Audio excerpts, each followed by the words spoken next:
Selamat datang di channel Keluarga Pandu, rumah berbagi cerita dan pesan.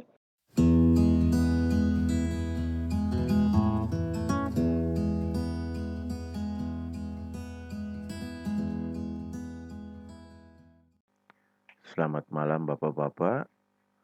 Tema pembicaraan atau percakapan kita pada malam ini dalam ibadah PKB adalah menggelorakan semangat kemerdekaan lewat kiprah peran di tengah jemaat dan masyarakat. Namun untuk mempermudah kita di dalam membicarakan tema ini, saya memberi judul singkat untuk percakapan kita, karyaku untuk bangsaku. Teks Alkitab yang menjadi dasar percakapan kita, saya ambil dari Nehemia pasal 2 ayat 3 sampai 5 begini bunyinya. Jawabku kepada raja, hiduplah raja untuk selamanya. Bagaimana mukaku tidak akan muram kalau kota tempat pekuburan nenek moyangku telah menjadi reruntuhan dan pintu-pintu gerbangnya habis dimakan api? Lalu kata raja kepadaku, jadi apa yang kau inginkan? Maka aku berdoa kepada Allah semesta langit. Kemudian jawabku kepada raja, jika raja menganggap baik dan berkenan kepada hambamu ini, utuslah aku ke Yehuda, ke kota pekuburan nenek moyangku, supaya aku membangunnya kembali.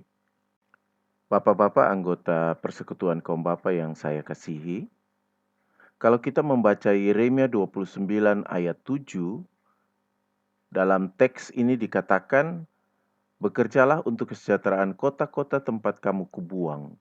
Berdoalah kepadaku untuk kepentingan kota-kota itu, sebab kalau kota-kota itu makmur, kamu pun akan makmur. Teks ini saya kutip dari Alkitab terjemahan masa kini atau sering kita kenal dengan Alkitab Bahasa Indonesia sehari-hari. Teks ini juga atau ayat Alkitab ini pernah menjadi dasar dari tema tahun kerja GPIB di tahun 2019-2020. Nah, teks ini Yeremia 29 ayat 7 mengingatkan kita sebenarnya bahwa tidak cukup hanya dengan berdoa untuk kota kita, tetapi kita juga perlu bekerja atau melakukan sesuatu untuk kebaikan kota. Ya. Karena itu kita selalu akrab dengan slogan Ora et Labora. Namun dalam praktiknya, seringkali orang dalam menghadapi krisis atau masalah, terutama yang terjadi di tengah-tengah masyarakat atau bangsa, orang merasa cukup dengan berdoa. Orang lupa bahwa tidak cukup dengan berdoa, tetapi juga harus melakukan sesuatu. Nah, malam ini kita belajar dari Nehemia bahwa tidak cukup hanya dengan berdoa dan berpuasa, tetapi untuk menolong bangsa kita menghadapi krisis yang terjadi, kita harus melakukan sesuatu. Memang dalam Nehemia 1 ayat 4b sampai 11 dikatakan di sana Nehemia berpuasa dan berdoa setelah dia mendengar masalah yang sedang menimpa kota Yehuda, kota asalnya, dan itu dia dengar dari orang-orang yang tidak dibawa ke pembuangan, mereka yang masih tinggal di Yerusalem, mereka yang masih tinggal di Israel Selatan, di Yehuda. Mereka datang dan menginformasikan hal itu kepada Nehemia dan mendengar situasi bangsanya, situasi saudara-saudaranya di tanah asalnya. Nehemia menjadi sedih, prihatin, dan karena itu dia berpuasa dan berdoa kepada Tuhan. Selanjutnya dari Nehemia kita belajar bahwa solidaritas itu bisa hidup dalam semua kasta atau level masyarakat.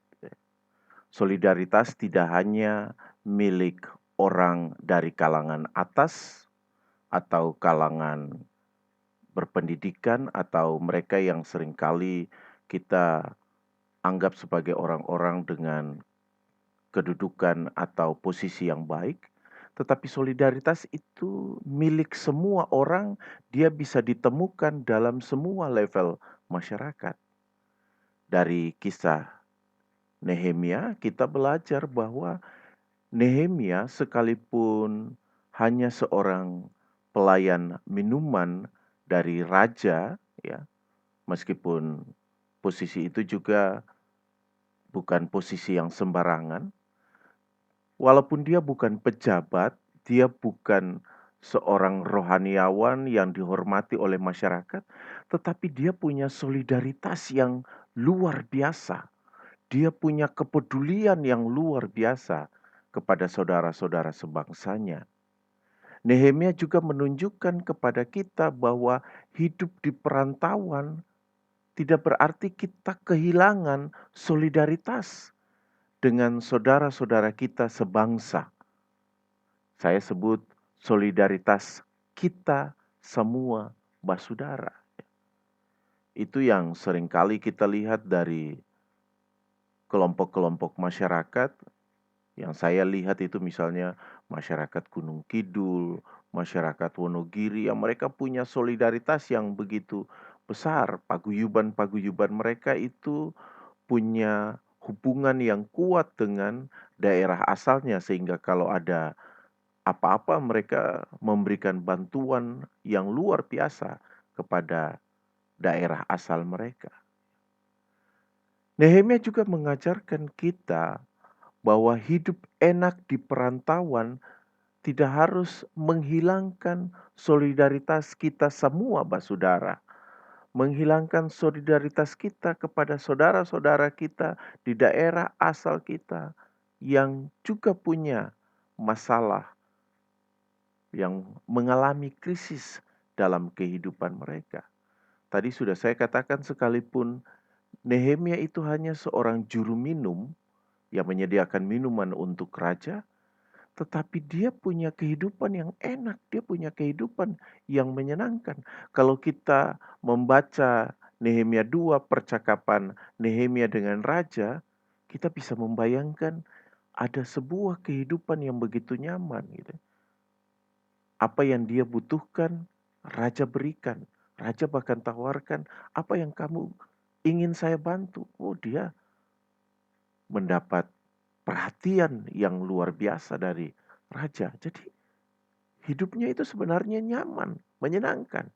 Tetapi sekali lagi, hidup enak di perantauan tidak menghilangkan solidaritas Nehemia kepada saudara-saudara sebangsanya. Nehemia memiliki jiwa solidaritas kita semua basudara itu karena bagi Nehemia penderitaan bangsaku adalah penderitaanku juga. Dalam Nehemia 1 ayat 2 sampai 4a, terutama dalam ayat 4a itu, kita membaca di sana dikatakan, ketika ku dengar berita ini, duduklah aku menangis dan berkabung selama beberapa hari. Jadi Nehemia mendengar berita tentang penderitaan yang dialami oleh saudara-saudara sebangsanya, dia sedih dan dia berkabung. Ya.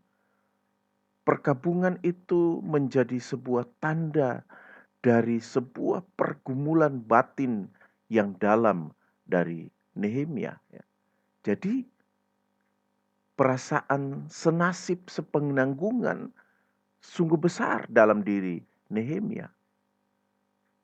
Dan karena itu dia menunjukkan solidaritasnya tidak hanya dengan berdoa dan berpuasa, tetapi juga dengan mengambil sebuah tindakan konkret, ya, melakukan sesuatu yang nyata sebagai wujud atau bentuk solidaritas itu.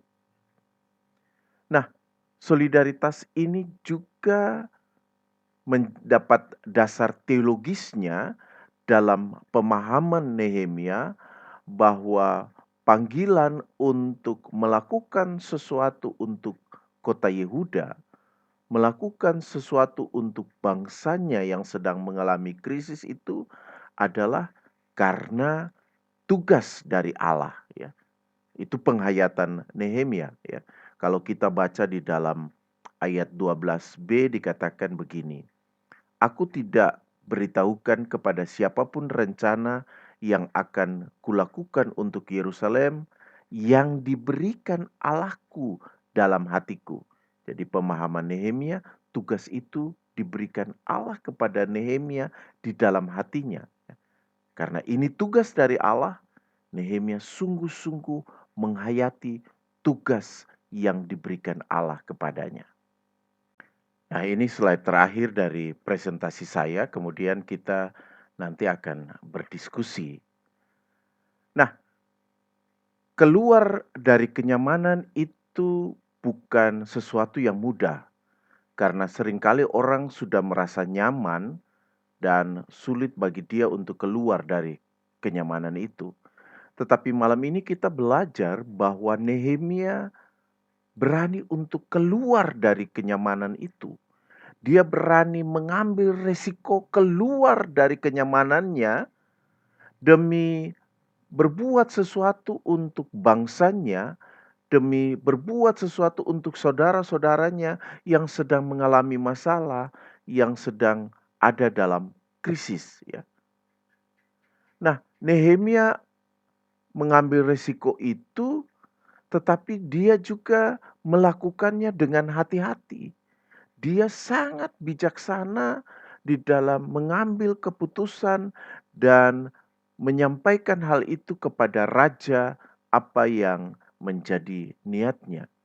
Dalam bacaan kita melihat bahwa Nehemia berbicara baik-baik dengan raja, memohon izin dari raja agar dia bisa menolong bangsanya, dan juga ketika raja menanyakan apa yang bisa raja lakukan untuk menolong Nehemia, Nehemia menyampaikan hal itu. Dia bijaksana. Tawaran bantuan dari raja betul-betul dimanfaatkannya hanya untuk membangun bangsanya. Nehemia tidak memanfaatkan kebaikan raja untuk kepentingan dirinya, untuk kesenangan dirinya sendiri. Tetapi dia memanfaatkan tawaran raja, kebaikan raja untuk bangsanya. Jadi orientasi Nehemia, pola berpikir Nehemia itu adalah untuk bangsanya, bukan untuk dirinya. Karena itu saya katakan di sini, Nehemia bijaksana di dalam memanfaatkan potensi dirinya, tapi bukan untuk kepentingannya sendiri, tetapi untuk kepentingan bangsanya. Nah, dari Nehemia juga kita belajar bahwa inisiatif itu boleh datang dari siapa saja. Ide untuk membangun bangsa, ide untuk melakukan kebaikan untuk masyarakat, itu boleh datang dari siapa saja. Tetapi ketika mengerjakannya, kita harus melibatkan orang lain juga. Kita harus mengerjakannya bersama-sama. Budaya kita itu kan budaya gotong royong, ya.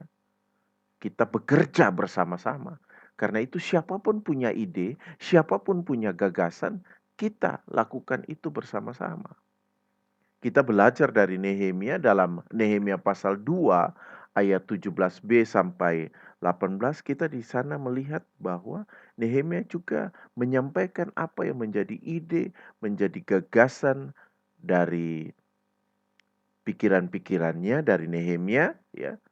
Dan apa yang disampaikan itu mendapat sambutan baik, ya, dari saudara-saudaranya di tanah asalnya. Mereka merespon dengan mengatakan di dalam ayat 18 bagian terakhir, "Kami siap untuk membangun dan dengan sekuat tenaga mereka mulai melakukan pekerjaan yang baik itu. Nah, yang terakhir saya mau katakan bahwa sekalipun itu pekerjaan yang baik, sekalipun itu inisiatif yang baik, ide yang baik, tetapi tidak berarti bahwa dia akan berjalan mulus. Selalu saja ada tantangan-tantangan, ada hambatan-hambatan, bahkan dari orang-orang di sekitar kita.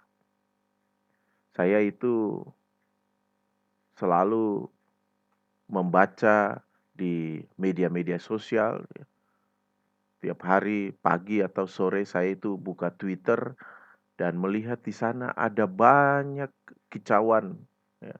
Ada banyak postingan-postingan tentang orang-orang yang tidak suka dengan apa yang dilakukan oleh pemerintah, selalu nyinyir, kritik, ya.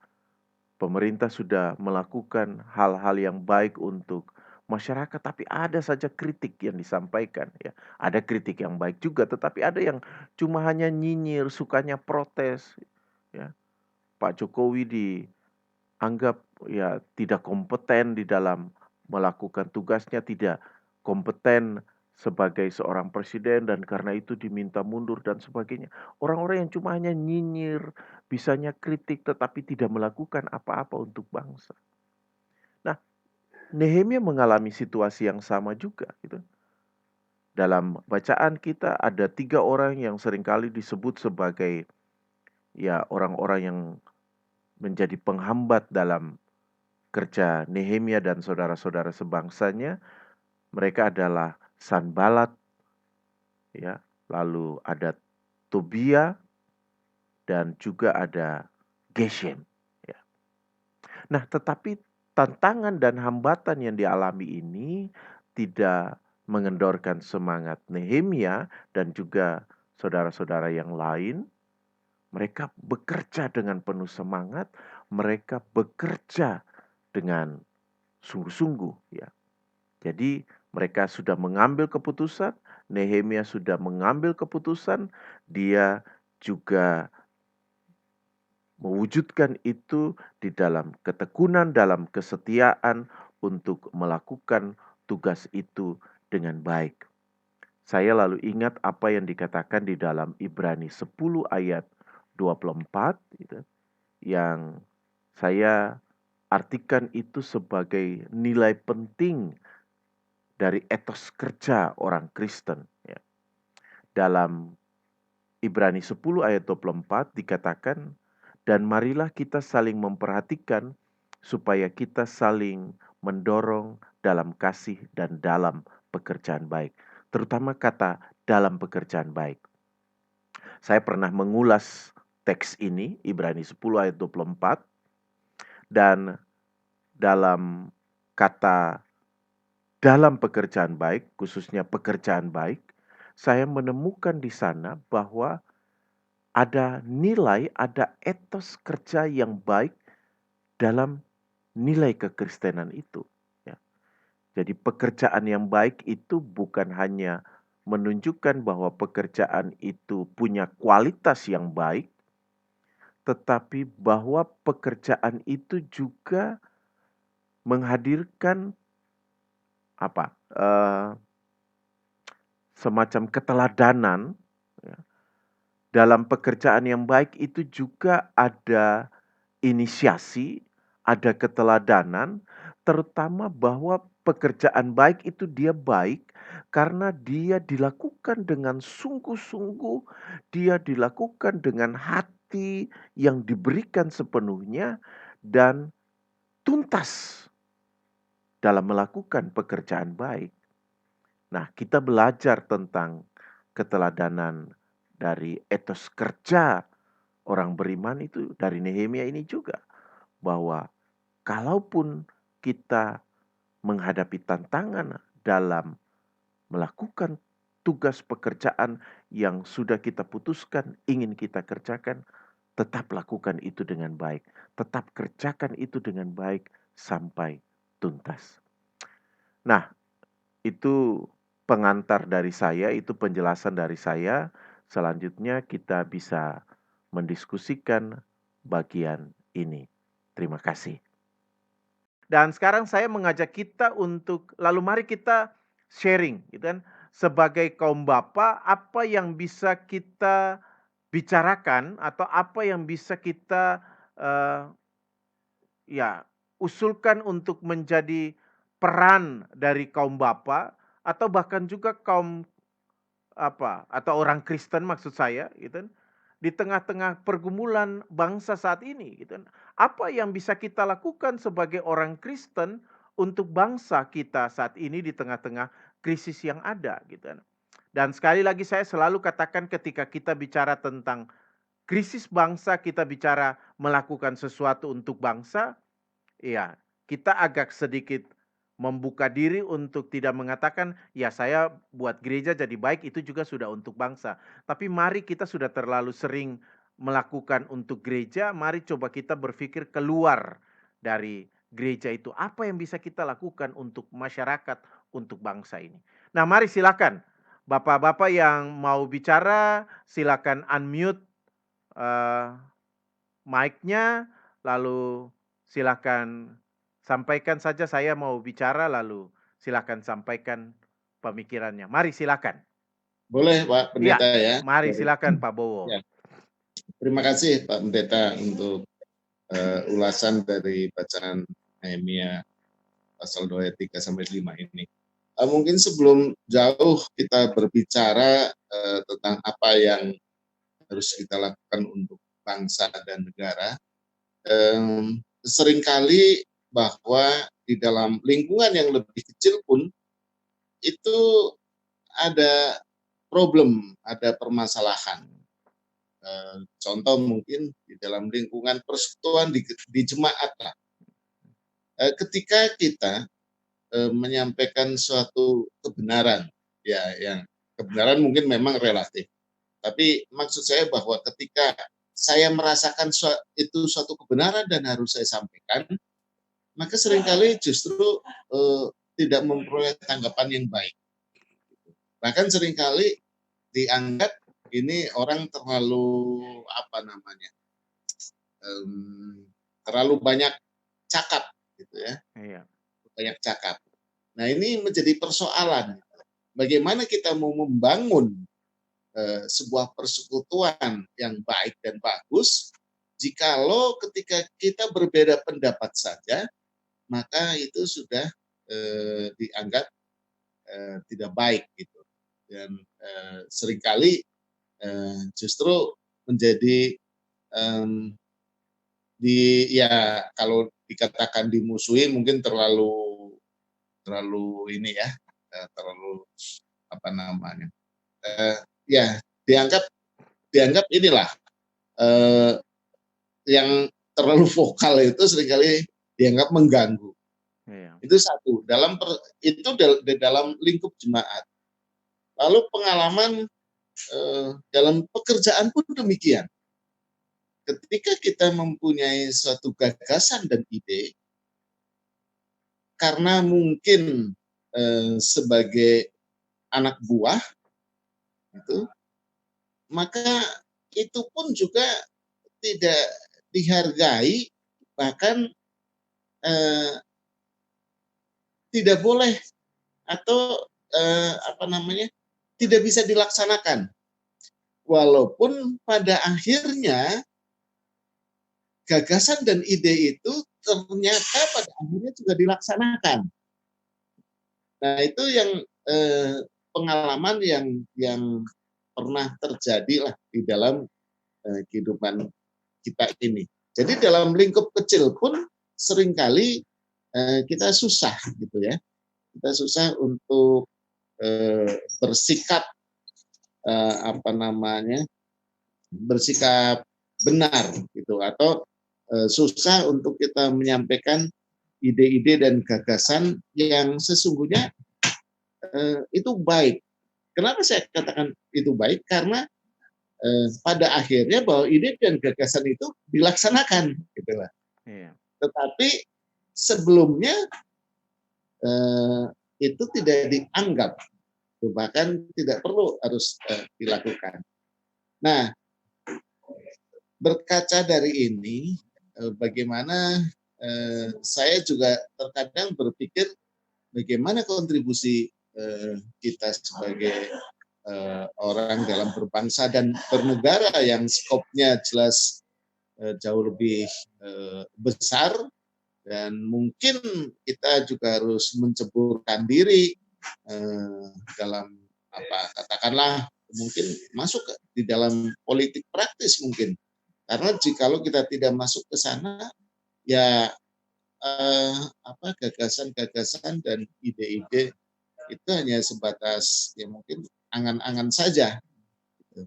Nah, cuma persoalannya kan bagaimana gitu ya, bagaimana kita bisa menyampaikan hal-hal yang seperti itu bagi pembangunan bangsa dan negara.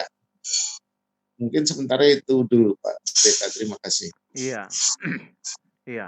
Mungkin mari ada yang lain. Jadi tidak harus dari saya dengan bapak-bapak saja, tapi mungkin bisa interaksi. Mungkin ada tanggapan dulu dari bapak-bapak yang lain. Mari silahkan. Iya, ya.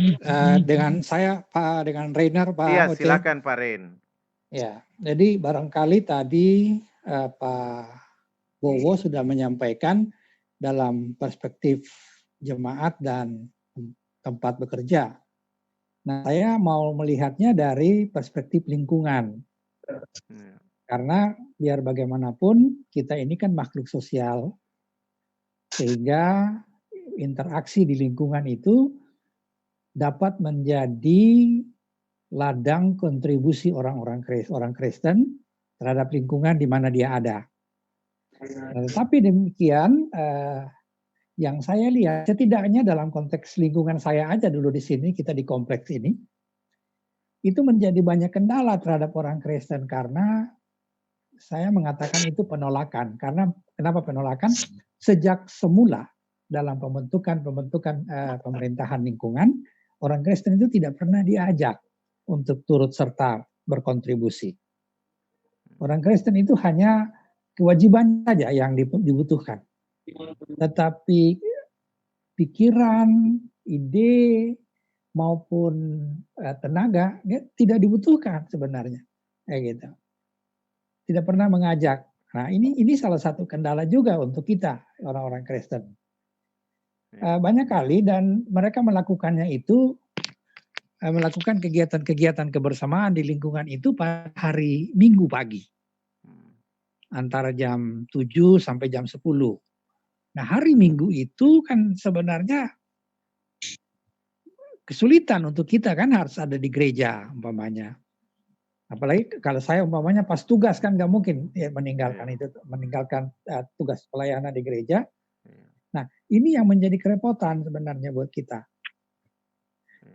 Ada keinginan untuk berkontribusi, tapi tidak pernah diajak serta. Disampaikan ide-ide kita juga secara informal dalam ngobrol-ngobrol antara saya dengan tetangga umpamanya. Ya dia tidak semakan-makan acuh, tapi pada akhirnya seperti kata Pak Bowo tadi, nanti ide apa yang kita sampaikan itu dipakai itu. Iya. Ya itu. Tapi ketika itu idenya sampai ke kelompok mereka, ide itu bukan lagi dari kita, ide itu sudah dari yang dengar, dari yang menerima pertama dari kita. Begitu loh Pak Oce. Iya. Dalam perspektif. Oke. Sementara itu aja dulu. Iya. Oke, terima kasih Pak Ren. Mari silakan, mungkin ada lagi yang lain. Iya, kalau belum ada daripada diam saya memberikan beberapa hal yang juga terkait dengan apa yang disampaikan Pak Bowo dan Pak Ren. Iya. Nah, kita belajar dari Nehemia itu bahwa setiap ide, setiap gagasan, setiap niat baik itu pasti ada tantangannya, gitu kan? Pasti ada yang setuju, pasti ada yang tidak setuju, ya. Bahkan juga dari kalangan sendiri, ya, dari lingkungan sendiri. Kalau kita bicara seperti apa yang tadi dikatakan Pak Bowo, ya bahkan mungkin tantangan atau penolakan itu bahkan datang dari kelompok kita sendiri, gitu ya. Di dalam gereja, siapa sih dia, gitu kan?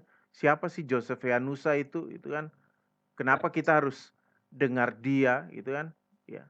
Tetapi belajar dari Nehemia juga, gitu kan, bahwa kalau kita terlalu peduli dengan orang yang seperti ini, gitu kan, kita tidak akan pernah bisa menyampaikan talenta kita yang bermanfaat bagi masyarakat, talenta kita yang bermanfaat bagi orang lain. Ya. Nah, belajar juga dari Nehemia, dan saya pikir itu juga sering terjadi dalam kehidupan bangsa kita, gitu kan. Saya hampir setiap hari itu kadang-kadang mengecek dulu pagi-pagi atau nanti malam ngecek Twitter, gitu kan. Apa saja sih yang ada dalam percakapan di Twitter, gitu kan. Ya banyak juga orang-orang yang mencela Pak Jokowi, orang-orang yang mencela, ya katakanlah mereka-mereka yang sudah berkarya dengan baik untuk bangsa ini. Tetapi di dalam diskusi, dalam percakapan itu saya melihat bahwa ternyata masih ada lebih banyak orang yang lebih peduli dengan gagasan-gagasan yang baik, dengan tindakan-tindakan baik yang sudah diwujudkan oleh pemerintah, gitu kan. Nah, cuma kalau kita terlalu peduli, kita harus memberikan perhatian kepada mereka, tetapi jangan terlalu berlebihan dan akhirnya itu menghentikan pekerjaan baik kita. Nah, belajar dari Nehemia, ya udah tetap lakukan saja. Selama orang masih mendukung kita, selama orang masih membangun kita, untuk mensupport kita, mendukung kita, mendorong kita untuk melakukan hal yang baik, itu mari kita coba untuk lakukan, ya. Nah, yang kedua, belajar juga dari Nehemia itu kan, mari gagasan ini kita sampaikan secara terbuka, gitu kan. Kita sampaikan itu secara terbuka supaya kalaupun nanti gagasan kita itu sudah kita sampaikan, lalu orang tidak peduli, orang tidak mau melakukan, tapi tahu-tahu ternyata seperti yang dikatakan Pak Ren tadi, ternyata tuh akhirnya buntut-buntutnya ide gagasan kita juga yang dipakai, orang lalu tahu, oh itu sebenarnya gagasan itu datang dari Pak Ren, oh itu datangnya dari Pak Ferry, oh itu datangnya dari Pak Bowo. Orang tahu gitu kan, bukan si A yang sebenarnya aku bicara dengan dia gitu kan. Di bangsa kita ini kadang-kadang begitu, curi-curi ide itu sudah biasa hal yang terjadi gitu kan. Saya sampaikan kepada si A sampaikan kepada si B, ya. Si A ndak bilang bahwa itu gagasannya Pak Yapi. Si A bilang itu gagasannya saya gitu. Akhirnya orang tahu bahwa itu gagasannya si A. Karena itu mari kita mencoba untuk secara terbuka menyampaikan gagasan itu, sehingga ketika dipakai orang tahu, oh itu dulu gagasan itu awalnya muncul dari Pak Ren dulu, oh itu dari Pak Denny dulu awalnya gitu. Jadi itu. Lalu yang berikut, yang ketiga adalah mari sedapat mungkin apa yang kita bisa lakukan gitu kan, dan di tengah-tengah tantangan itu kita bisa lakukan itu dengan segala cara, dengan kebijaksanaan kita, mari kita coba lakukan. Apa yang disampaikan oleh Pak Ren menurut saya memang ini juga tantangan bagi kita. Dan kadang-kadang kita berpikir positif aja bahwa ya bagaimanapun mungkin kalau seluruhnya adalah orang gereja di kampung itu, mungkin kerja bakti itu tidak akan terjadi hari Minggu karena semua sibuk ke gereja juga, ya. Tetapi karena yang lakukan itu banyak orang dan mungkin apalagi mayoritas bukan kita, mereka tidak ke gereja, Sabtu mungkin mereka masih kerja, Sabtu mungkin mereka masih sibuk dengan kegiatan yang lain, ya alternatif yang mereka ambil adalah hari Minggu, ya. Nah, ini yang perlu kita atur dia dengan bijaksana, gitu kan. Apakah kalau saya tidak sedang bertugas seperti yang tadi dikatakan Pak Ren, apakah saya bisa meluangkan waktu di sana gitu kan. Lalu misalnya hari Minggu sore baru saya pergi beribadah, saya lakukan tugas pelayanan saya gitu kan. Ya, atau kalau kita punya anggota keluarga yang lain, ya kita bisa, udahlah kamu tolong yang ikut kerja bakti, papa atau om atau tante mau pelayanan dulu gitu kan. Kamu yang ganti dulu, papa atau mama atau om atau ya anggota keluarga kita ini yang menggantikan, lalu bilang aja saya ganti karena maaf papa, mama, atau om, tante nggak bisa karena lagi ada tugas di gereja. Dengan begitu, kita tetap hadir, tapi melalui orang lain supaya orang, oh tetap dia punya kepedulian, dia punya perhatian. Jadi ini perlu juga kebijaksanaan kita di dalam mengatur hal-hal semacam ini. Tetapi yang paling penting, jangan pernah ya katakanlah berhenti karena tantangan-tantangan yang ada. Lalu yang berikutnya, yang terakhir yang mau saya sampaikan, kita harus belajar untuk menjadi komunitas, gitu kan. Jadi mari paling tidak kalau misalnya katakanlah yang lain tidak, mari sekarang ini yang hadir ini ada 25, bagaimana kita 25 orang ini menjadi komunitas yang belajar untuk menghargai orang lain, yang punya ide yang baik untuk membangun kita bersama ini, gitu kan. Sama seperti orang-orang Yahudi yang ada di Yerusalem, gitu kan. Mereka melihat ini ada Nehemia yang datang jauh-jauh dari pembuangan sana, dari daerah Babel di sana, gitu kan. Dia mau datang ke Yerusalem, dia cuma hanya seorang pelayan minuman, gitu kan. Tapi dia punya gagasan yang baik dan dia mau bangun tembok Yerusalem. Mari kita dukung, ini gagasan yang baik. Nggak usah lihat siapa dia. Dia dari kelas mana, dia dari level mana, tetapi bahwa dia punya ide yang baik, dia punya gagasan yang baik, dan dia dari jauh sudah datang untuk membangun negeri kita. Mari kita dukung, mari kita topang dia bersama-sama. Nah, itu dulu dari saya. Terima kasih. Iya. Mari silakan. Ada yang mau memberikan pendapat? Silakan. Ya, mungkin saya Pak Oce. Iya, silakan Pak Ebet. Hanya ya mungkin saya mulai dari sebagai seorang imam dalam keluarga. Saya berpikir bahwa ketika kita mau keluar untuk berbuat yang terbaik bagi orang lain dan bangsa ini, mungkin kita memulai dulu dari rumah tangga kita. Nah, kita sebagai seorang ayah, sebagai seorang bapak, sebagai seorang imam bagi kehidupan keluarga, bagaimana kita bisa memberikan ide-ide kita, menguatkan anak-anak kita, menguatkan keluarga kita, sehingga anak-anak kita lebih terobsesi ke depan. Bagaimana pikiran mereka sudah bisa kita buat menjadi pikiran yang baik ketika mereka berada di tengah-tengah masyarakat, mereka berada di tengah-tengah jemaat dan di tengah-tengah bangsa. Mungkin di situ mereka sudah lebih percaya diri. Nah, ini saya kembali kepada kisah Nehemia tadi, bahwa ketika Nehemia berbuat segala sesuatu, dia tidak peduli dengan siapa, dia harus berbuat. Yang penting dia berbuat yang benar, yang baik. Nah, itulah yang perlu kita sebagai seorang imam dalam kehidupan keluarga. Kita harus menerapkan itu bagi kita punya keluarga dulu. Dengan demikian, akan menjadi modal bagi kami juga sebagai seorang bapak dalam tugas dan pelayanan dalam keluarga maupun di tengah-tengah kehidupan bermasyarakat dan bangsa ini. Mungkin itu merupakan bagian kecil, tapi kemudian akan sangat bermanfaat bagi bangsa ini ketika kita terjun berkiprah di tengah-tengah bangsa. Mungkin sekedar itu dulu Pak Oce. Terima kasih. Terima kasih Pak Ebet. Iya. Mari silahkan ada yang lain. Selamat malam Pak. Iya, Pak Ferry. Pak Pendeta Yosef. Iya, silakan Pak saya Ferry. Ferry. Iya. Selamat malam juga untuk bapak-bapak PKB yang lain ya. Meskipun sampai sekarang saya hanya baru mengenal mungkin Pak Ebet dan Pak Hans, tapi dengan pertemuan ini kita saling mengenal.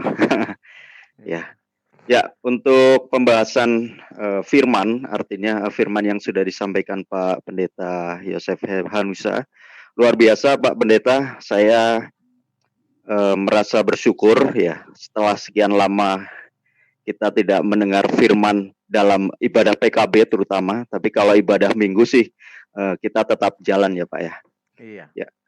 Untuk permasalahan bukan permasalahan, maksudnya pembahasan malam ini mengenai Nehemia, di mana dia itu orang yang apa ya, seseorang yang ya kalau tadi kita bicara kastanya itu bukan kasta yang tinggi ya, tapi solidaritasnya itu luar biasa ya Pak ya. Iya. Dan apa yang dia lakukan itu demi kebaikan bangsa Israel begitu.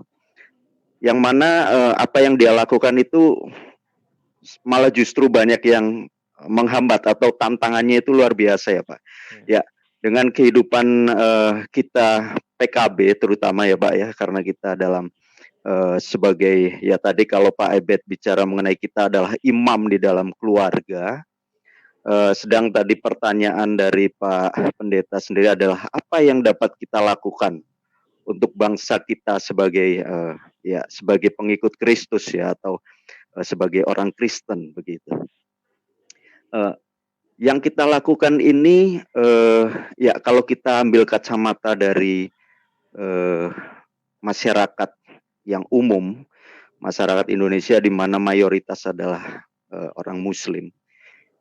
Mereka banyak sekali melakukan sumbangsihnya ke bangsa kita, dan kita pun sebetulnya orang Kristen ini kalau kita bicara pahlawan-pahlawan yang sudah memperjuangkan kemerdekaan kita ini, orang kita pun banyak ya Pak ya. Kita cukup bangga dengan kalau kita bicara Yosur Darso, kemudian Kapten Patimura dan banyak lagi yang lain. Ya memang kita di saat yang sekarang ini kita perlu meneruskan perjuangan mereka ya Pak ya. Meneruskan Pak Pendeta jadi dan Bapak-bapak, di mana kita memang berkewajiban untuk meneruskan perjuangan pahlawan-pahlawan yang satu iman dengan kita, karena mereka perjuangannya adalah memperjuangkan kemerdekaan, dan saat ini kita sebagai orang Kristen kita ya memperjuangkan juga kemerdekaan, di mana kemerdekaan itu bukan kemerdekaan untuk kita pribadi ya Pak ya, untuk sebagai orang Kristen maka kita memperjuangkan hanya untuk kelompok kita, tapi secara umum kita memperjuangkan kemerdekaan bangsa Indonesia ini atau untuk untuk semua, untuk kemajuan. Ya, kalau bagi saya ya memang apa yang tadi Pak Pendeta sampaikan, contoh kalau kita ada kerja bakti ya, contoh yang paling mudah dalam sebuah lingkungan RT misalnya atau rukun warga begitu ya, memang kita yang berada di lingkungan itu kerja bakti adalah salah satu media kita bersosialisasi ya Pak ya dengan lingkungan. Ya memang apa yang Pak Pendeta sampaikan itu ya itu yang sering juga saya lakukan Pak, dimana kalau kerja bakti ya karena kita punya ibadah yang dalam hari Minggu itu mungkin 3 kali atau minimal biasanya 2 kali kita bisa lakukan di waktu yang tidak bertumpukan dengan kerja bakti itu misalnya. Cuma kadang-kadang saya memang mungkin kadang-kadang saya bikin mungkin 2 minggu sekali begitu, karena kadang-kadang memang saya harus yang jadwalnya bertumpukan dengan kerja bakti misalnya. Ya. Kemudian mengenai kita sebagai anak bangsa ya memang terus terang ya Pak ya, apa yang Pak Pendeta juga sering baca dalam media banyak, baik itu Instagram maupun media yang lain, Facebook dan sebagainya. Kalau mau bicara orang yang pro dan kontra dengan pemerintah ini ya, kalau saya bilang yang kontra banyak, tapi yang pro pun sebetulnya lebih banyak ya Pak ya. Iya. Ya jadi itu sebuah contoh bahwa bangsa kita ini ya memang karena demokrasi itu yang mengharuskan pro kontra itu terjadi ya Pak ya. Iya. Malah cenderung kadang-kadang saya sebagai orang Kristen ya Pak ya, saya kadang-kadang cemburu dengan beberapa pihak terutama kelompok mayoritas atau Muslim itu sendiri, mereka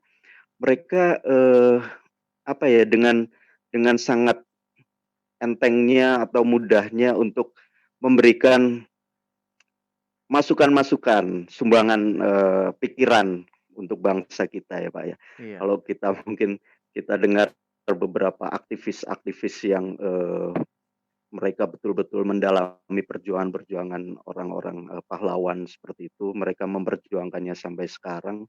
Ya, memang kecenderungan ya saya secara pribadi Pak kadang-kadang merasa takut untuk melakukan hal yang seperti itu. Ya, untuk menjadi orang yang vokal begitu ya Pak ya. Mungkin tadi diawali oleh Pak Wibowo sendiri mengenai bahwa wah dalam lingkungan gereja aja kalau kita vokal banyak yang tidak suka. Ya, itu yang memang pikiran-pikiran itu harus disingkirkan ya Pak ya. Jadi Iya. kita harus menjadi orang yang vokal bukan berarti sesuatu yang negatif, tapi apa yang kita ungkapkan itu bisa menjadi sesuatu yang positif dan demi kemajuan. Ya mungkin sampai situ aja Pak, apa yang ini saya sampaikan ini. Salah satunya saya sangat berterima kasih untuk kisah yang diangkat Bapak Pendeta mengenai Nehemia ini, karena membuka pikiran saya juga untuk ya memberikan yang terbaik untuk bangsa kita Pak dengan situasi yang saat ini sedang terjadi terutama. Dan juga bapak-bapak yang lain mungkin juga terinspirasi ya Pak ya dengan kisah yang diangkat Pak Pendeta Yosef. Terima kasih. Iya, Tuhan terima kasih memberkati. Pak Ya. Ferry. Iya. Mari Ya, sama-sama Pak. silakan. Mari yang lain.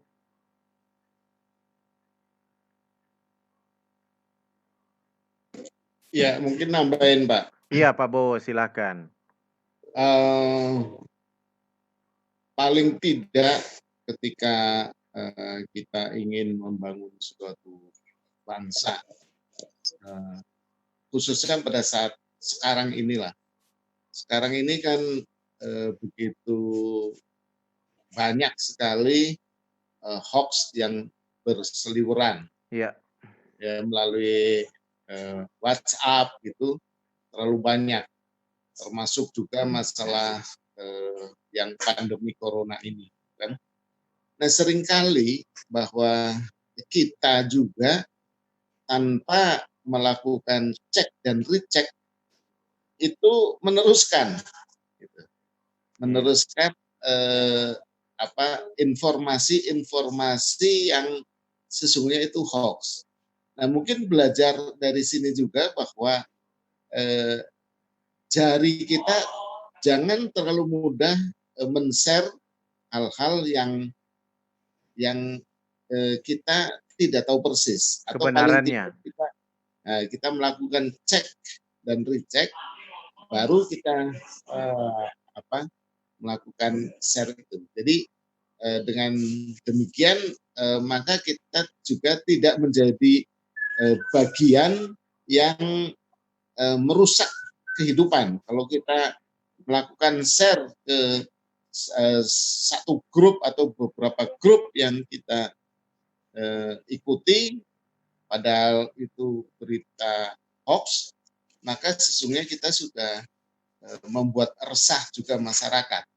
Nah, ini mungkin juga menjadi bagian perenungan kita bahwa dalam membangun masyarakat itu juga kita tidak mudah untuk menyampaikan berita-berita yang itu belum pasti dan perlu kita melakukan cek dan recheck. Itu satu. Lalu yang kedua terkait dengan lingkungan yang tadi juga disampaikan oleh Bung Ren atau Pak Santoso tadi ya. Ya memang kita pasti harus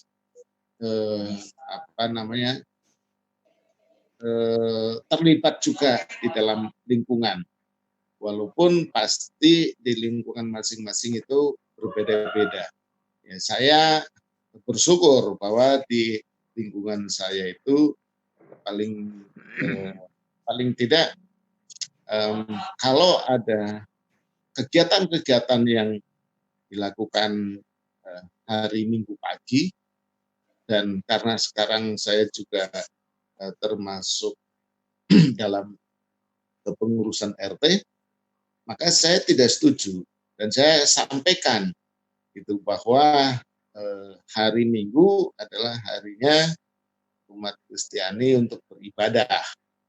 Jadi sebaiknya kalau mau diadakan jangan pagi, kalaupun harus Minggu diadakan jangan pagi, gitu. Jam 11 diadakan, gitu. Nah, atau hari lain, gitu. Jadi saya juga menyampaikan bahwa kebutuhan orang Kristen hari Minggu pagi adalah beribadah, gitu. Sehingga itu juga harus menjadi pertimbangan bagi pengambil keputusan gitu untuk mengadakan kegiatan itu tidak mengganggu umat yang butuh beribadah. Dan yang terjadi adalah memang ya itu bisa diterima gitu. Iya. Saya bersyukur bahwa lingkungan saya bukan di lingkungan yang banyak yang mungkin keras-keras, radikal gitu ya.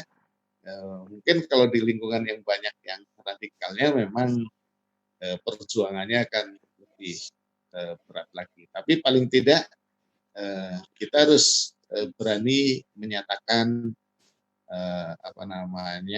pendapat kita terkait dengan kebutuhan kita untuk beribadah juga. Itu aja. Terima kasih. Terima kasih Pak Bowo. Ya, mari silakan yang lain. Pak. Oh ya, silakan Pak. Pak P. Mari silakan Pak. Iya. Ya, semuanya. Shalom. Shalom. Ya. Terima kasih atas layanan firman yang disampaikan oleh. Semoga ini juga nanti secara berkala. Di soal jadi yang pertama dari Pak Wibowo, kemudian juga di pembicara terdahulu, kami garis bawahi tadi dari Bapak nyampaikan bahwa kaum Bapak itu dalam rumah tangga, ya, dan di dalam gereja punya PKB itu motor dari segala kegiatan. Karena apa? Itu ada juga yang usia muda menikah, dia masuk PKB sehingga dia masih energik untuk kegiatan-kegiatan gereja. Makanya PKB motor penggerak kegiatan ada. Sehingga mungkin karena lalu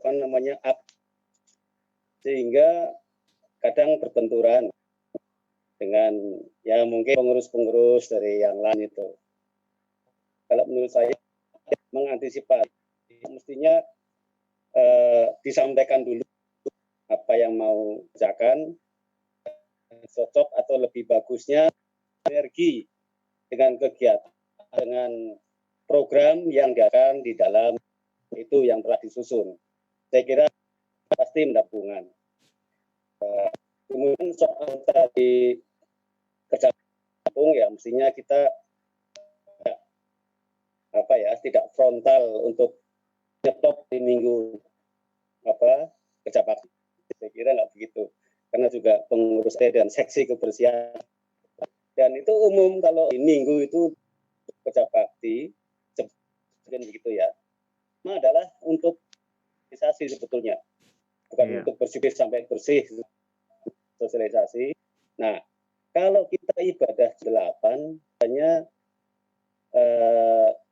jam 7 itu pas jam kerja bakti, kita awali dulu jam 6 lah, jam 6 dulu, kemudian minimal di lingkungan rumah saja. Setelah itu kita mohon izin. Pasti dari lain tahu bahwa hari Minggu adalah hari ibadah untuk orang Kristen. Dan itu pasti akan booming. Nah, tapi kan cuma kerja bakti saja. Pertemuan di kami hari Bapak itu. Nah, disitulah jangan kita untuk menyampaikan masukan-masukan yang adakan di atau di lingkungan. Itu salah satu dari masukan-masukan kita sebagai orang Kristen di lingkungan. Kemudian pandemi ini, Pak. Jadi kegiatan-kegiatan yang tadinya mungkin kita 60% full di gereja, ada persekutuan inilah atau kegiatan apalah. Nah, pandemi ini mungkin semuanya berhenti sehingga ibadah lewat streaming. Nah, bagaimana akan menyumbangkan pikiran kita kepada lingkungan? Tidak usahlah kepada negara yang bukan lingkungan saja. Tadi disampaikan bahwa kita sebagai keluarga, paling tidak kita menasehati keluarga kita untuk mendukung program pemerintah dalam menyetop, kalau bisa menyetop sih, supaya kita tidak tertular oleh COVID-19. Nah, jadi mereka kalau keluar harus pakai masker, kalau masuk rumah harus cuci tangan, kalau ketemu lain tidak usah bersalaman dan segalanya. Mungkin itu langkah-langkah yang perlu kita sampaikan atau perlu kita nasihatkan, bila perlu kita perintahkan kepada keluarga kita yang syukur-syukur bisa skup yang lebih besar lagi. Ya, Pak Pendeta, terima kasih. Oke, terima kasih Pak Ipe. Iya, mari silakan Bapak-Bapak yang lain. Mohon izin Pak Pendeta Oce. Iya, silakan sudah. Pak Martin. Iya. Mohon maaf. Iya. Menarik tadi Pak Pendeta sampaikan mengambil dari bacaan Nehemia ini. Dia punya gagasan untuk membangun Yerusalem. Di tengah maksud saya, tema yang kita angkat juga ini kaitan juga dengan kita akan mengeluarkan kemerdekaan kita ini. Lalu saya teringat Pak Pendeta, berapa tokoh-tokoh kita zaman dahulu. Saya ingat dari Ambon yang itu menjadi, mohon maaf mungkin saya pribadi sangat mengidolakan sekali, yaitu Dr. Johannes Leimena. Iya. Mungkin tanpa kita sadari bahwa mungkin beliau tidak pernah berpikir apa ide gagasan dia itu terima atau tidak, tapi justru ini yang dipakai hingga sekarang. Mungkin kita ketahui istilah puskesmas yang ada sampai sekarang ini, itu sebenarnya sudah digagas oleh beliau ketika tahun 56 itu. Bagaimana beliau melihat kesehatan masyarakat bangsa kita yang sekian lama dijajah atau mana. Nah, beliau mencoba sebagai seorang di menteri kabinetnya Pak Presiden Soekarno waktu itu melihat kesehatan ini sangat penting.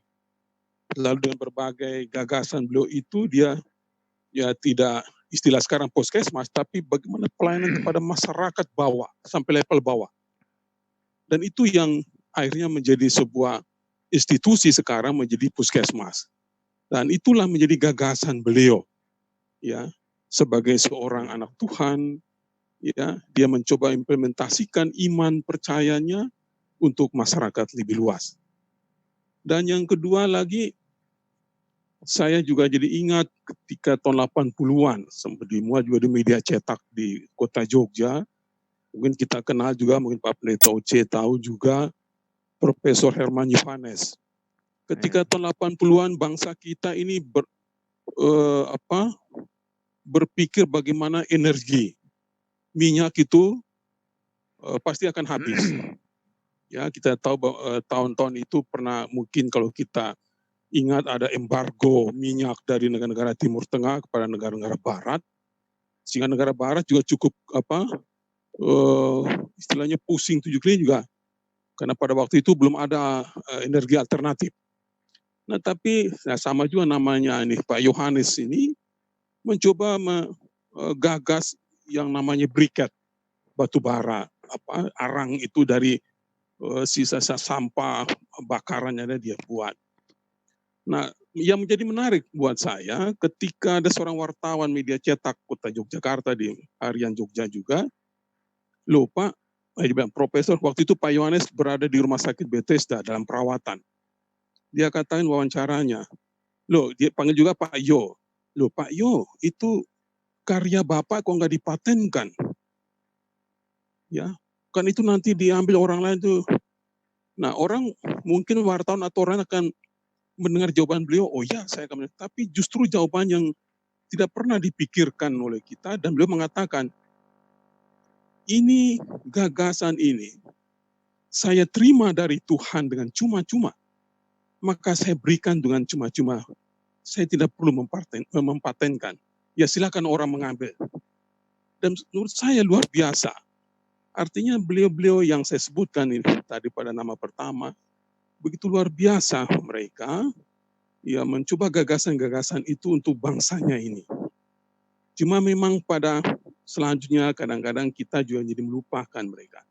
Seperti itu.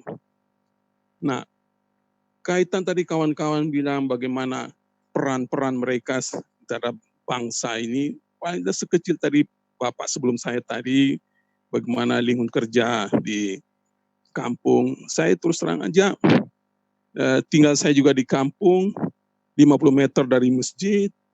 Nah ketika kalau ada kerja bakti, memang hari Minggu, seperti Pak Pendeta katakan, memang ya masyarakat kita pada umumnya kan bekerja Senin sampai Sabtu. Ya, nah hari libur ya digunakan kalau di kampung ya pasti untuk kerja bakti. Dan itu kita tidak bisa hindari, seperti itu. Tetapi ketika kita hadir juga, kita seperti Bapak yang sebelumnya tadi, ya mungkin kalau jam 7, gereja jam ada yang sore, ya kita coba membijakinya, ya kalau umpamanya saya bekerja sore, saya pagi kerja bakti, seperti itu. Nah, ketika saya ikut kerja bakti pagi itu, sempat saya kaget juga, saya merasa juga ditampar, loh Pak Martin kok enggak ke gereja? Saya jadi kaget. Loh, saya, oh ya nanti saya sore, saya bilang katakan, ada kami gereja, oh begitu. Sampai mengatakan mereka, ya apa, ya mereka mohon maaf, saya bilang, oh enggak apa-apa, saya bilang, karena pagi kerja, ya saya harus ikut juga namanya kita di masyarakat, di kampung, ya mohon maaf kita harus seperti itu. Nah, jadi kehadiran kita sebenarnya tergantung situasi di mana kita berada. Mungkin kalau Bapak-Bapak sebelum tadi memang situasinya di masyarakat sana, mungkin kami khususnya di Jogja, ya terus terang Bapak Ibu ya, tergantung bagaimana kita membawa diri sebenarnya. Memang gagasan kita seringkali memang tidak mungkin ya tidak terlalu, tapi bagi saya secara pribadi prinsip seperti pada dua tokoh yang tadi saya sebut, dia tidak pernah memikir mau dipakai enggak, tapi suatu waktu juga seperti Bapak yang tadi, akhirnya gagasan kita juga dipakai. Yang penting menurut hemat saya, bagaimana kehadiran kita, gagasan kita mau kita nyatakan di sebuah komunitas itu, soal diterima atau tidak, menurut hemat saya tidak menjadi penting. Ya, yang penting bagaimana peran kita, karya kita sudah kita ikut di situ, soal diterima atau tidak, menurut saya itu nomor 2. Yang penting kehadiran kita, partisipasi kita, memberi ya warna, ya menurut saya dalam bahasa saya, bahasa itulah nilai kesaksian hidup saya di tengah-tengah masyarakat. Saya kira begitu Pak Pendeta, terima kasih. Oke, terima kasih Pak Martin. Mari silakan yang lain. Saya nambah dikit Pak. Oh ya, Pak Rein silakan. Malam ini kan kita bicara tentang di bawah judul karyaku untuk bangsaku. Iya. Nah, saya melihat penggunaan kata ku di dalam karyaku itu artinya apa sumbangsi saya, atau kalau sebagai persekutuan apa sumbangsi gereja untuk bangsa ini. Nah, Pak Pendeta Oce, iya. Kita ini sekarang kan ada dalam kondisi pandemi COVID-19. Kondisi pandemi COVID-19 ini mau tidak mau Ada yang mengatakan itu hanya konspirasi WHO dan macam-macam untuk membuat istilah pandemi dan macam-macam. Tetapi dalam realitanya banyak yang tersungkur dengan menghadapi pandemi ini sejak bulan Maret, khususnya bulan Maret ya di Indonesia ini. Iya. Nah, saya melihat di sini bagaimana karyaku untuk melakukan gerakan kepedulian sosial. Nah, saya mencatat di kertas kerja Pak Pendeta itu ada 5 kali kata solidaritas. Artinya ini solidaritas dengan kata lain peduli. Nah, gitu. Nah, bagaimana gereja? Kalau kita mungkin pribadi lepas pribadi tidak bisa, tetapi sebagai bagian dari sebagai satu persekutuan, bagaimana peran gereja melakukan gerakan kepedulian sosial untuk membantu lingkungan dan masyarakat di sekitarnya. Nah, saya melihat gerakan-gerakan kepedulian ini sebenarnya di GPIB ini sudah ada. Kalau kita rajin berselancar di media sosial, di beberapa grup, akun grup Facebook yang memberitakan tentang kegiatan-kegiatan GPIB, ada beberapa yang sudah melakukannya. Yang paling sering itu adalah salah satu mupel tetangga kami ini, mupel Tangerang. Dia paling sering itu membuatnya dan oleh pengurus BP Mupelnya itu selalu diposting. Nah, saya lihat mupel-mupel yang lain kok tidak ada informasi, tidak ada memposting kegiatan-kegiatan seperti itu. Atau jemaat-jemaat, nah katakanlah jemaat. Kalau di sini saya melihatnya, saya harus menyebutkan namanya saja Pak Pendeta. Sini banyak yang mempostingnya itu dari jemaat Galilea Bekasi. Jemaat saya sendiri malah enggak. Saya juga kaget itu. Padahal ada kita punya kegiatan kepedulian itu yang sampai dengan hari Sabtu kemarin itu sudah tahap 5. Tahap 5 kami melakukan kepedulian sosial itu. Tapi tidak pernah diberitakan gitu. Sehingga orang lalu kemudian tidak tahu bahwa sebenarnya gereja juga berperan. Nah, gitu. Tetapi itu semua tertutup karena apa? Kita sendiri malas untuk menyatakan kepada lingkungan, menyatakan kepada dunia ini lewat media sosial yang bisa diakses oleh semua orang di belahan dunia ini, bahwa gereja juga berperan. Khususnya dalam membantu masyarakat yang terkena dampak ekonomi COVID-19. Itu yang saya melihat seharusnya gereja sudah memulai dengan kita di tiap gereja itu kan punya ketua 5 ya, ada ketua 5 pelaksana harian Inforkop. Iya. Jangan terpaku lalu kemudian seperti terpenjara kepada kegiatan-kegiatan mempersiapkan ibadah-ibadah daring. Lalu kemudian itu terlepas begitu saja. Kegiatan-kegiatan kepedulian itu lalu kemudian terlepas. Tidak diperhatikan. Gitu. Barangkali mungkin perlu diperkuat teman-teman kita yang di pelaksana harian ketua 5 ini, perlu juga disadarkan bahwa itu perlu diberitakan supaya dunia tahu bahwa gereja juga berbuat. Nah, pada akhirnya nanti gereja orang kemudian berpikir gereja tidak berbuat apa-apa.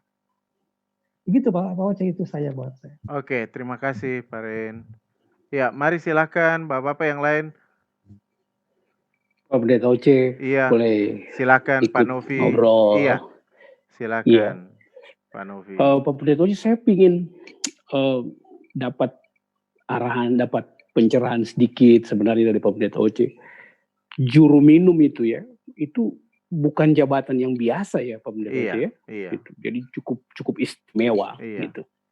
Jadi ada orang yang di tengah-tengah kenyamanan, tapi terpanggil. Bahkan kalau kita baca selanjutnya itu Nehemia betul-betul tinggal di Yerusalem. Iya. Gitu, dalam kondisi kumuh dengan kondisi yang porak-poranda begitu dan bangun bersama gitu. Bahkan suatu saat dia menghadapi situasi yang terancam gitu ya. Iya. Punya posisi hebat dengan raja, tidak mengandalkan raja gitu. Iya. Tapi betul-betul menyerahkan seluruh pergumulan kepada Tuhan yang memberikan visi buat dia. Iya. Nah, apa yang saya dapat di sini ketika menyoroti peranku gitu ya. Tentang menyoroti peranku bahwa tantangannya memang tantangan kualitas. Tantangannya tantangan kualitas gitu.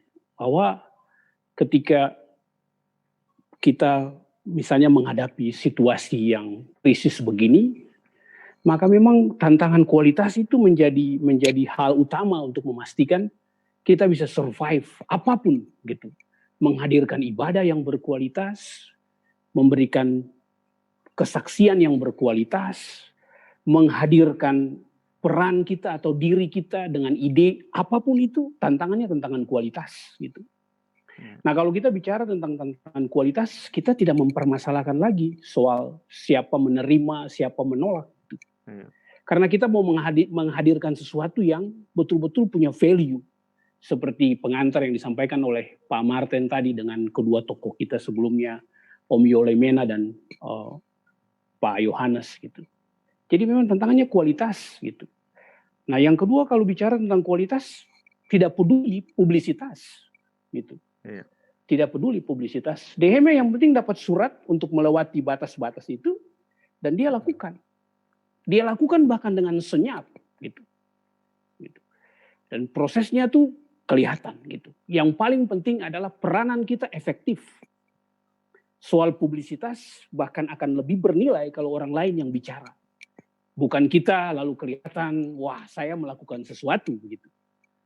Nah, kembali melihat kualitas, sudah susah untuk saat ini kita bicara bahwa gereja yang harus hadir sebagai sebuah lembaga. Gak bisa gitu.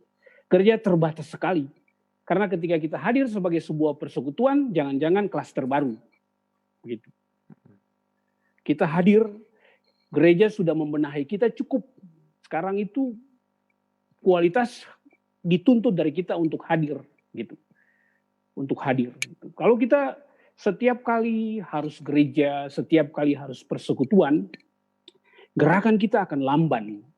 Dan kalau nggak bisa terang, ya garam pun ada, kita jalan untuk memberikan rasa, mengawetkan setiap konteks yang kita temui, setiap kesulitan yang kita bisa hadir di situ. Jadi bagi saya memang pada posisi ini Pak Pendeta, tantangan kualitas memastikan apakah kita bisa memberikan kontribusi. Dan sekali lagi kalau itu kualitas pasti konsisten. Gitu. Karena kalau tidak berkualitas, ada bisikan orang lain ya kita jadi tidak konsisten. Kalau kita tahu kualitas, apalagi kita meyakini itu adalah inspirasi dari Tuhan, ya itu dihidupkan secara roh dan kita mau melakukan itu dengan sungguh-sungguh dan itu berkualitas dan dengan tulus, gak usah khawatir gitu, gak usah khawatir gitu. Nah, saya bayangkan yang Pak Pendeta bilang bahwa sekali waktu kita hadir di sebuah diskusi dewan ya PKB lalu ada pertanyaan begini, kalau ada orang-orang yang tidak bisa menikmati pelayanan dalam situasi digital, lalu ada pendeta dengan gampang bilang ya itu juga terjadi gitu, itu pasti akan terjadi dan tanpa ada bahasan tentang itu gitu. Nah, saya bayangkan satu hal kecil gitu dalam tantangan digital saat ini ketika pandemi ini akan masih berkepanjangan gitu. Ada anak-anak yang tidak sekolah, sekolahnya di rumah. Maka uang-uang belanja mereka untuk transport itu kan akan hemat gitu. Iya. Saya bicara tentang kondisi Nehemia yang nyaman gitu ya. Ketika ada situasi pandemi banyak yang nyaman gitu, banyak yang nyaman. Gitu. Ibu Pendeta Margi pernah menyampaikan dalam kondisi begini ada yang di PHK tapi ada orang yang punya penghasilan miliaran gitu. Nah, anak-anak yang tidak bersekolah ke tempat ke gedung sekolahnya, dia punya transport itu dia bisa hemat, itu dikumpulin. Saya bayangkan bisa sebuah gadget sederhana untuk kalau PKB misalnya bisa bisa menginisiasi ini, lalu kita hadirkan untuk orang-orang yang tidak mampu untuk punya gadget, lalu kuota gratis mereka bisa relay siaran pelayanan dari gereja gitu. Dan biasanya itu bisa dilakukan oleh bapak-bapak gitu. Kalau ide model begini nih ibu-ibu agak susah gitu. Ibu-ibu tuh pinginnya dalam kondisi begini kita hemat gitu. Kita hemat. Nah ini kembali lagi kualitas kita untuk bisa melihat situasi, kita bisa memberikan terobosan-terobosan baru yang bukan sekedar hanya sekedar protokol COVID gitu, tapi harus ada lompatan-lompatan lain supaya bapak-bapak itu hadir dan punya value di tengah-tengah. Pak Pendeta bilang bukan saja gereja gitu, tapi konteks lingkungan, sosial, negara. Sementara itu Pak Pendeta, terima kasih banyak. Iya, terima kasih Pak Novi. Nah sebelum lanjut saya ingin merespon juga apa yang dikatakan Pak Novi tadi. Betul memang bahwa Nehemia itu hanya seorang juru minuman, tapi pada saat itu posisi dia strategis gitu kan. Karena dia dekat dengan raja, dia yang langsung menyajikan minuman bagi raja. Bisa dibayangkan bahwa kalau dia berbuat sesuatu yang fatal itu akan sangat fatal juga untuk raja gitu kan. Nah, secara kalau kita bicara tentang kenyamanan, nyaman sekali Nehemia itu gitu kan. Tetapi dari sini kita belajar bahwa kalau kita mau peduli dengan orang lain, kita mau menunjukkan solidaritas kita dengan orang lain, kita harus berani keluar dari kenyamanan kita gitu kan. Jadi harus berani keluar dari kenyamanan. Nah, gereja punya tugas untuk membuat warga gerejanya keluar dari kenyamanan di dalam gereja gitu kan. Nah, sayangnya kita itu punya persoalan gitu kan. Persoalan kita adalah seringkali gereja itu ingin membuat warga gerejanya nyaman di dalam gereja. Ya. Kita buat liturgi yang semenarik mungkin. Kita buat kegiatan-kegiatan yang semenarik mungkin. Tujuannya adalah supaya orang selalu datang ke gereja. Ke gereja, datang ke gereja, datang ke gereja. Ada di gereja terus. Akhirnya orang tidak berpikir untuk keluar, gitu kan. Jadi yang kita pikirkan adalah selalu bagaimana supaya orang nyaman di dalam gereja, nyaman di dalam gereja, gitu kan. Nah, menurut saya sekali-sekali betul membuat mereka nyaman ketika ada di dalam gereja, tapi juga pada saatnya harus membuat mereka untuk tidak nyaman ada dalam gereja karena mereka harus keluar, gitu. Mereka harus, kan kita punya ibadah itu kan ada panggilan lalu pengutusan, gitu kan. Di akhir itu kan kita punya pengutusan dan berkat. Kita mengutus mereka, kita memberkati mereka supaya mereka dikuatkan untuk pergi dan berkarya, gitu kan. Nah, tetapi kalau kita setiap hari ajak-ajak mereka terus, nah ini yang repot gitu kan. Nah, antara setuju atau tidak, saya seringkali katakan, mari kita pikirkan, kalau terlalu banyak kegiatan gereja dalam seminggu, warga gereja tidak punya waktu untuk berpartisipasi dalam masyarakat. Kalau dalam seminggu hampir setiap hari ada kegiatan gereja, warga gereja tidak akan punya waktu untuk masyarakat. Gitu. Nah repotnya adalah kalau warga gerejanya tidak muncul, kita cap dia tidak aktif. Itu kan repot gitu kan. Nah ini yang jadi masalah gitu kan. Jadi mungkin kita pikirkan gitu kan. Ya, mungkin kadang-kadang ya kita antara suka atau tidak suka atau setuju tidak setuju, tapi bisa dipikirkan juga. Mungkin karena pandemi ini kita pakai virtual ini agak mudah saja gitu kan. Tapi kadang-kadang kita bilang begini, ya tapi kan tidak tiap hari kebaktian bapak-bapak, kegiatan bapak-bapak, tidak setiap hari kegiatan ibu-ibu. Tapi kan lalu kalau bapak pergi, kalau anaknya kecil siapa yang harus jaga anaknya di rumah gitu kan. Ya ibu juga akhirnya tidak bisa berpartisipasi ikut kegiatan ibu-ibu. Lah kalau ibu pergi, bapak ndak ada pertemuan, ada acara di RT ndak bisa pergi juga karena harus nungguin anaknya masih kecil. Ya. Lalu besoknya ada diskusi, ada pertemuan, ada rapat lagi, ada rapat pengurus. Nah ini makanya bagaimana gitu kan. Nah saran saya begini gitu kan. dunia virtual ini menawarkan kita, atau katakanlah konteks virtual saat ini menawarkan kita sebuah kemudahan mengatasi situasi-situasi saat seperti yang tadi saya kemukakan. Karena itu ndak usah balik lagi pada berpikir bahwa kita harus kembali normal, tapi combine saja gitu kan. Saya sekarang bisa ikut rapat kantor sambil nyetir mobil, dulu ndak bisa gitu kan. Cukup dikasih tahu kita hari ini mau rapat, tapi saya bilang oke, saya ndak bisa datang ke kantor, saya nyalain Zoom atau saya nyalain Google Meet aja, saya rapat sambil nyetir misalnya karena lagi di jalan atau lagi di tugas gitu kan. Yang lain, saya bisa ikut rapat gitu kan.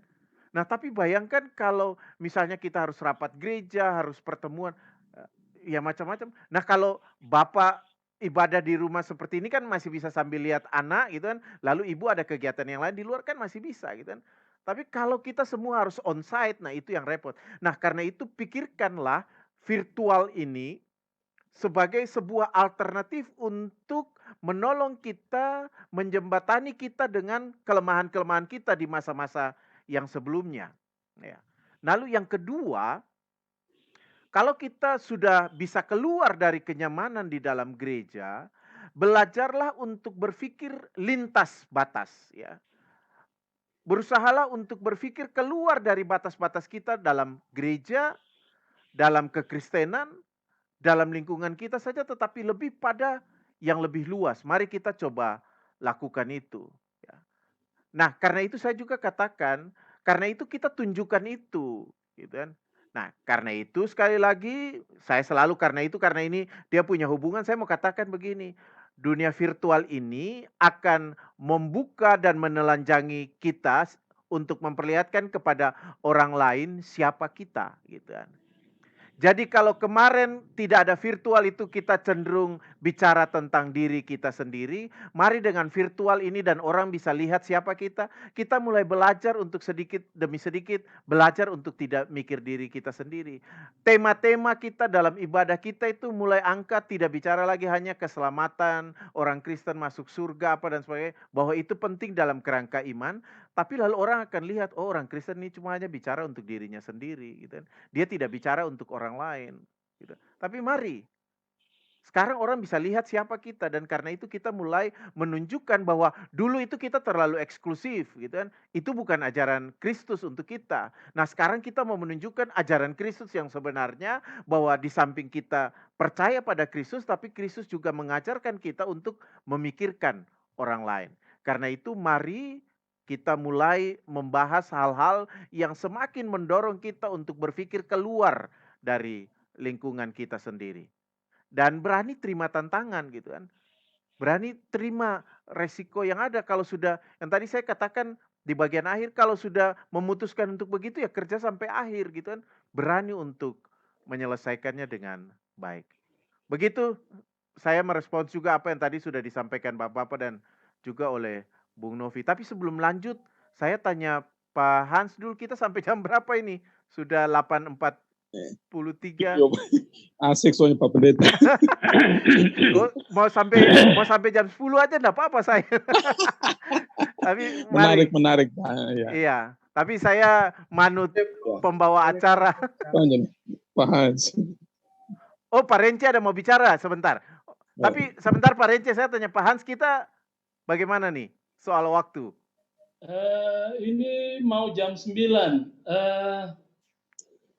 Mungkin sampai jam 9.15 ya, kalaupun masih mau. Jadi kita diskusi sampai 9.15 gitu ya? Diskusinya sampai jam 9 aja mungkin. Oh, sampai jam 9. Oke. Ya. Jadi masih sekitar 15 menit. Mari, oke. Terima kasih Pak Hans. Masih sekitar 15 menit untuk berdiskusi. Mari Pak Rence, mungkin tadi ngacung mau ngomong.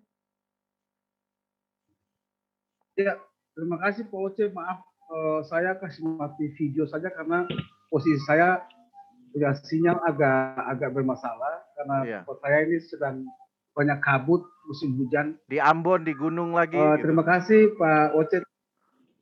Ya, terima kasih Pak Pendeta Bapak Denny Rumengan sebagai host. Saya perlu perkenalkan diri dulu kepada Bapak-Bapak semua. saya hanya bisa familiar dengan Pak Pendeta Oce, kemudian Pak Martin Leredawa dan Pak Novi Paliama, karena saya 9 tahun 91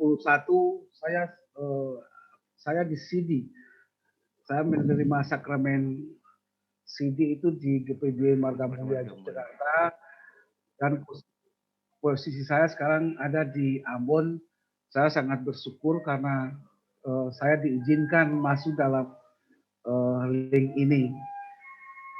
Nah, jam 11 di sana ya.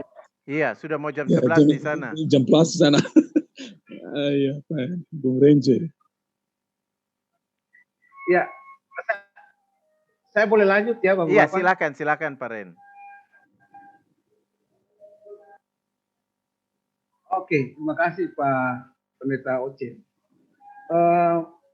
Menurut saya begini, kita ini kan terpola dari sekolah minggu sampai pada kita di sini di kategorisasi bahwa pelayanan itu hanya di gereja.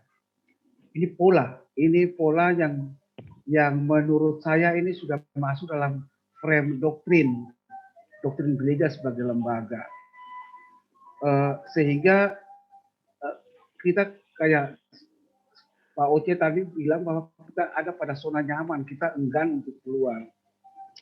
Tapi tantangan zaman mengizinkan kita memang harus keluar. Jadi maksudnya kalau kita berpikir dan bertindak bahwa pelayanan itu hanya dalam gereja, itu masalah.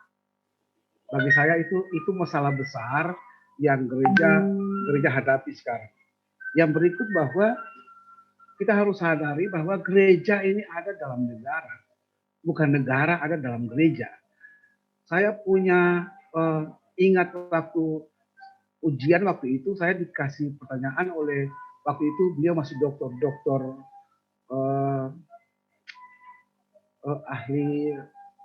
ahli ulat sutra ini Pak Novi Situmorang, sorry. Oh, Pak Situmorang, iya. Ya, sekarang beliau sudah profesor kalau tidak salah. Iya. Beliau bertanya kepada saya begini, apakah Anda ikut ronda malam? Saya bilang iya, saya ikut.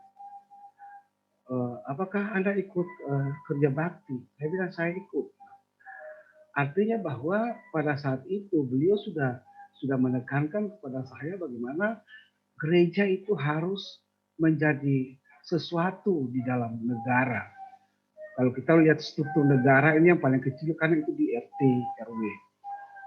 Dan oleh karena itu kalau gereja pada zaman milenial ini mau kiprahnya saja hanya mau dalam gereja, dalam gedung gereja dan lingkungan organisasi gereja, menurut saya ini bermasalah Pak Pendeta Oce dan Bapak-bapak semua. Iya. Karena begini, kenapa sampai ibadah itu? Ibadah ini kan kita tidak bisa mengartikan ibadah itu hanya sebatas ritual. Karena ibadah ritual itu sifatnya sangat subjektif. Masing-masing kita berada dalam satu ibadah itu kita memberikan nilai secara subjektif. Umpamanya begini, saya waktu kuliah dulu, saya masuk gereja, saya main keyboard, saya main organ di gereja. Tapi terkadang saya pada saat ibadah itu saya berpikir, aduh saya punya pekerjaan PR sangat banyak besok saya harus lakukan. Artinya bahwa saya memberikan nilai value kepada ibadah itu. Jadi ibadah itu secara kultur, bahwa kita masing-masing memberikan nilai dalam ibadah ritual. Maksud saya ini ibadah ritual. Artinya bahwa ibadah ritual itu sebenarnya tidak memberikan sesuatu dampak yang besar dalam kehidupan kita, karena ibadah tidak menyelamatkan manusia. Yang menyelamatkan manusia adalah Yesus Kristus. Yesus Kristus menyelamatkan kita pada saat kita dalam dosa. Jadi menurut saya ibadah ritual itu bukan satu-satunya cara kita beribadah. Bahwa kita kita punya akses kepada masyarakat itu lebih punya value yang lebih besar. Yang berikut begini, kita melihat Bagaimana peran gereja saat ini dalam melihat ketidakadilan yang terjadi? Bagaimana ketidakadilan di Papua? Orang bisa bilang bahwa Papua itu monyet lah, apa segala macam. Saya ikuti berita-berita di medsos pada saat acara masalah di Sumatera Negara, kemasan istilahnya di kemasan itu. Asrama Papua. Asrama Papua di Kusumanegara. Saya tunggu sebenarnya. Saat itu saya sebenarnya tunggu. Bagaimana peran gereja sebagai lembaga? Mestinya ideal gereja sebagai lembaga itu dia berperan sebagai social control kepada negara ini. Bersedih karena apa? Karena tidak ada gereja tidak tahu apa, tidak berani atau apa, tidak berani datang di situ dan menyatakan keadilan. Bagaimana mungkin manusia disebut sebagai binatang? Nah, nilai-nilai humanisme itu yang menurut saya sangat awam dalam gereja sebagai lembaga. Nah, ini artinya kalau saya melihat ini dari topik ini Bapak Pendeta Oce dan Bapak-bapak semua, saya tertarik untuk datang nimbrung di sini. Ini tentang penggelorakan semangat kemerdekaan lewat kiprah peran di tengah jemaat dan masyarakat. Ini masalah. Saya tertarik dari topik ini karena itu. Kenapa? Bagaimana gereja ini, posisi gereja sekarang ini berpikir tentang keadilan. Karena apa? Konstitusi kita itu berbicara tentang keadilan. Tapi apa yang terjadi? Kita melihat sudah 75 tahun kita merdeka. Nanti 17 Agustus 2000, lusa hari Senin nanti kita sudah 75 tahun kita merdeka. Tapi apakah gereja punya sense of humanis tentang keadilan dan kesejahteraan itu kepada masyarakat kita Indonesia atau tidak? Gereja nyanang saja. Gereja sangat safety, berpikir yang Pak Pendeta bilang tadi tentang kenyamanan itu. Gereja sudah sangat nyaman berada dalam gereja, ibadah, ritual. Ya pokoknya kita itu semua diukur seberapa banyak, seberapa patuh pergi ke ibadah. Entah itu ibadah sektor, ibadah minggu, dan ibadah sebagainya. Tapi akhirnya apa? Gereja tidak bisa melihat bagaimana problematik terkini dalam kehidupan berbangsa dan bernegara. Aduh, kayaknya saya punya koneksi agak bermasalah ya Bapak-Bapak ya. Halo Pak Pendeta Oce. Masih dengar, Apa masih dengar. Masih dengar saya? Iya, masih dengar. Masih dengar, Bu Rein.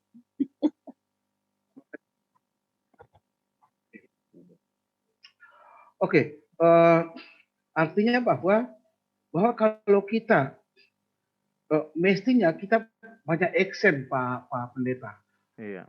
Salah satu contoh waktu diskusi kemarin saya sudah kasih kepada teman-teman pemuda bagaimana ngejaman itu sesuatu ikon dalam pariwisata yang sangat luar biasa. Itu sudah punya trademark di situ.